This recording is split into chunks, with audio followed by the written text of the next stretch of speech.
you might actually be an imposter. I'm not saying you're a bad human being. I've been an imposter. I'll tell you about that.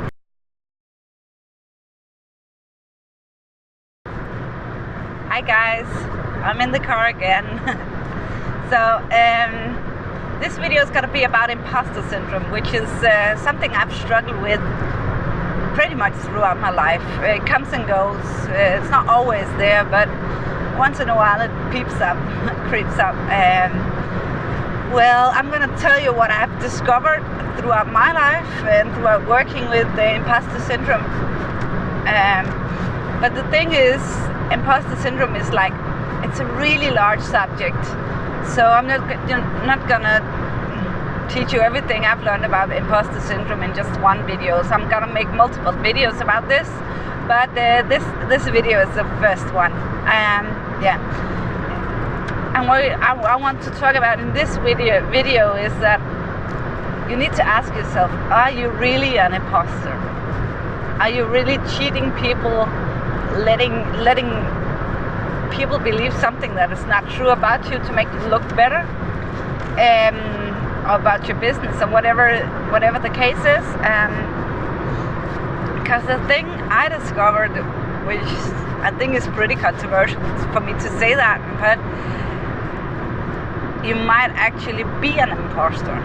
I'm not saying you're a bad human being. I've been an imposter. I'll tell you about that, because I found out that not living in compliance with your values and your morals makes you feel crappy, makes you feel like an imposter. And this might not be the case for you, but I know at some points in my career it has been for me. And that's important to realize and then do something to change it.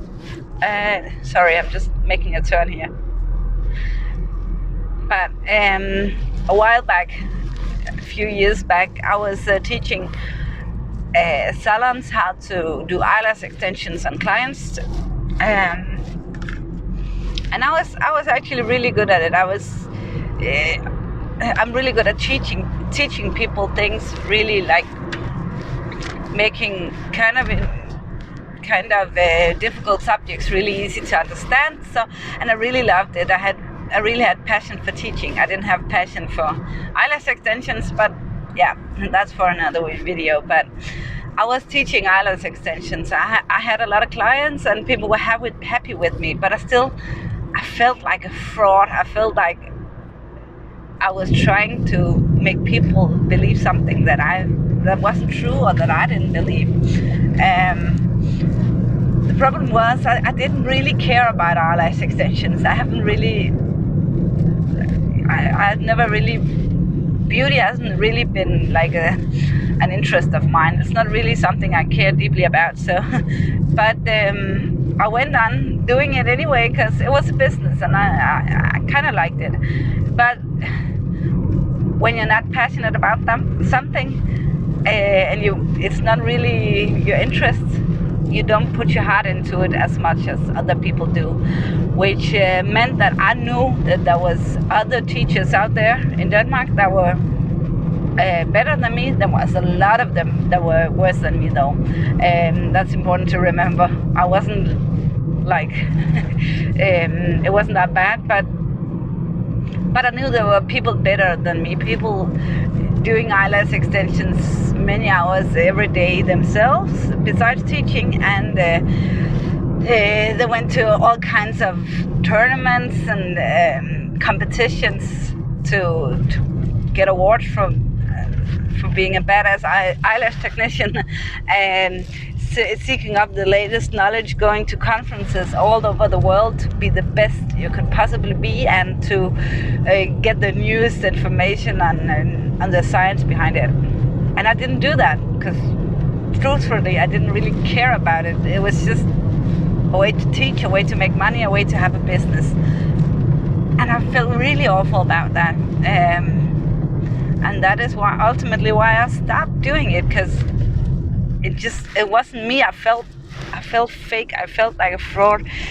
I hated the feeling that when you go out to a salon and wanting to teach these beauticians to do eyelash extensions. They all really, everybody really cared about how they looked. They were very good at doing makeup. The sun is really bad right now. Really good at doing their makeup. They cared about the hair, the clothes, everything. And now it's just like regular Jane. So I kind of felt off. I kind of felt like I didn't really fit in. But I didn't really live up to my morals and my values because I did something that I really wasn't interested in. Plus, I wasn't the best in the industry, and when I do something, I really want my product to be the best out there for the person I'm teaching. That's really important to me. Otherwise, I don't see any point of doing it if they can get something better at a different place. So that was really an issue for me. Another time I've had imposter syndrome where I actually was an imposter. I know it's a really strong word to use on yourself. It wasn't like I was a bad person or anything, or I am a bad person, but when I first discovered my passion and started helping others discover theirs, that was something I really loved, and I was absolutely sure the passion was the answer to everything in life, pretty much. At least the answer to happiness, the answer to having a successful business and everything like that, because it really started out looking that way for me. My business took off like it's never taken off before. So in my marketing, I kind of told people that, well, this is put very shortly, but I didn't exactly say this, but I told people that that passion was their answer to every problem they had in their life, basically. I'm exaggerating here, but you catch my drift, right? And as I started having more clients, time went past myself and my business, I started to realize, like slowly, one day at a time, that passion is an answer to a lot of things, but it's not the answer. There's other answers as well, and just doing something you're passionate about doesn't make your business great. There's a lot of other stuff. It doesn't make all of your problems go away.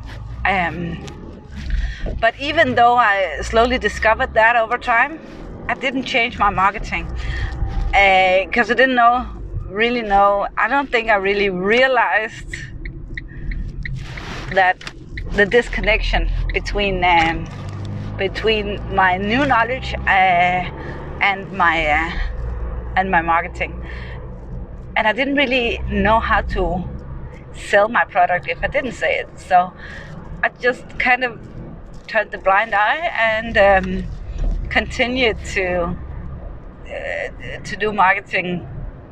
The way I have been doing it, telling that passion was your solution to every problem. And that, when I realized that, when it really dawned on me that that was what I was doing, I changed it. I changed my marketing and found another way to sell my products, which were actually a lot better. But it is how it is. But it took some time for me to realize that. And I really did feel like an imposter for a period of time there. The period of time where I discovered that I wasn't discovered the passion wasn't the answer to everything, and to the point where I changed my marketing. So that period of time I really felt like an imposter, which I wouldn't call myself an imposter, but I wasn't living in coordinates with my morals and my values. So I want to ask yourself,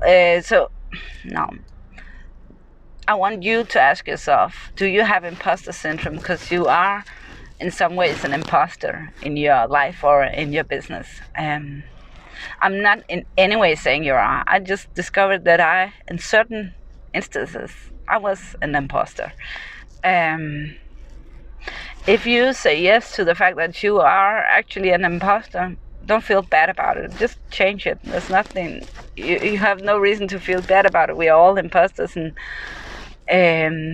some point or in some area of our lives. So, but you really need to ask yourself, is it really true that I'm an imposter, or is it just lack of self-esteem or self-worth telling you that you are an imposter?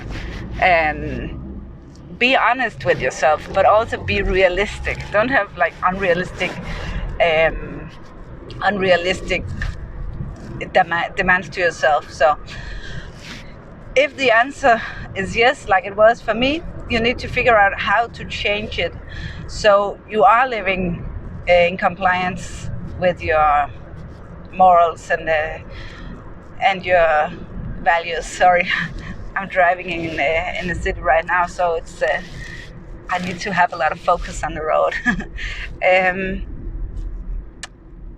But if you are, figure out how to be able to live in compliance with your morals and your values without ruining your business. That's an important thing. You can just change certain things and then be on your way and feel a lot better about yourself, because I'm telling you, clients can feel it. I really felt a big difference in my business when I changed my marketing to be true, to be the whole truth as I saw it now. I wasn't lying before. Now we all learn as we go along, and we all get smarter and gain greater wisdom as we experience life, and it is what it is. But think about what you can do to change, and if you want to watch the next video on Imposter Syndrome, I'll have it when it comes out. I'll have it in the link in the description below. So don't forget to subscribe if you want more videos from me, and I'll see you guys. Bye bye.